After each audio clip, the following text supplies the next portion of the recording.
So for chapter 8, we don't get any new units, but all the enemies are really stupid. They're only gonna like attack you if you're in their range. And even if you're in their range, if you just move out, they just stand there like idiots. This doesn't apply to the first 4 enemies, but I take care of them pretty quickly. And yeah, it's just a very slow slog. So obviously I sped it up because obviously it's gonna take way too long to go through this otherwise. And the only reinforcement is that single ninja. So yeah, I'm gonna use a ninja to just get the treasure and then kill him for it. So thank you, ninja. You contributed more than some of the other units I get in this game. But yeah, and I do the thing where I put Gunter next to the sword and heal because like I didn't want I was being precautioned. Like I didn't want Jacob to get like too weak. And I remember I also can't use Gunter too much because I need Gunter to be at not over level for the next map because of the boss kill. I also keep him at Great Knight so that I can hit Luna, which is also needed.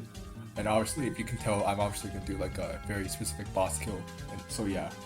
And as you can see, I attacked the samurai, I move out, and he just stands there. And it doesn't do anything. So it's really good for me that these enemies are just so stupid that they can't comprehend. It's like Metal Gear's Solid games. I think I never played those games, but I know I've seen those clips of those like bad guys like seeing Snake, and then when Snake like ducks or something, they say like, "Oh, where is he?"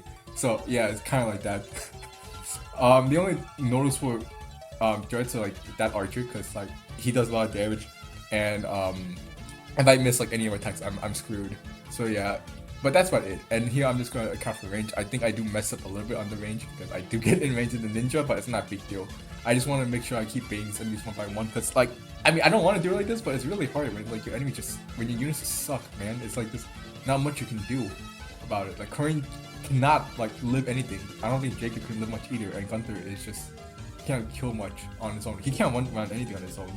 So yeah, it does suck, but yeah. So here, Orochi is not a big deal. She's already dead. Bigger girl. And luckily this dragonvein makes healing a lot easier. So yeah, I stupidly put him in range with ninja because I'm an idiot, but it's okay. I can bounce back from this. And I just handed the other archer. This time I actually do it properly where I have Jacob attack in front of Gunter. I should have done that before, but it's fine. So now I can chest, and now using the kill lance I got from this map, I'm just gonna crit Yukimura.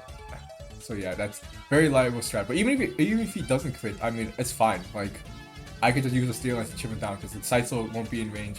And luckily I do crit, so now I could just use Corin to kill. I decided it would be worth to use. I have to use Corin to kill because I can't use Gunter to kill, otherwise he'll get too much EXP.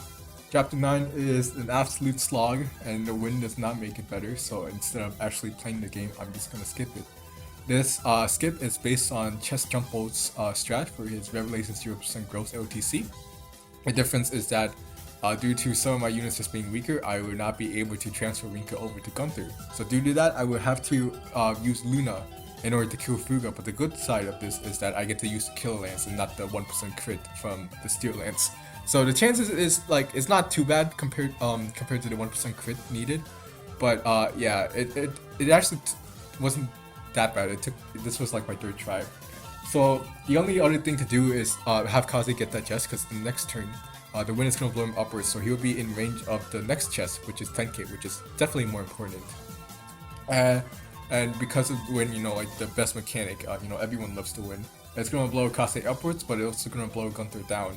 And now Gunter's out of the range, but luckily after Kaze gets this chest, I could just use Sakura to activate the dragonvein, which will activate the wind right now, you know, push Gunter upwards. So now Gunter will be back in range in the boss, and Gunter will get this extremely reliable kill on Fuga, you know, something I would highly recommend to anyone who plays the game. And now Corin ceases and the map is over.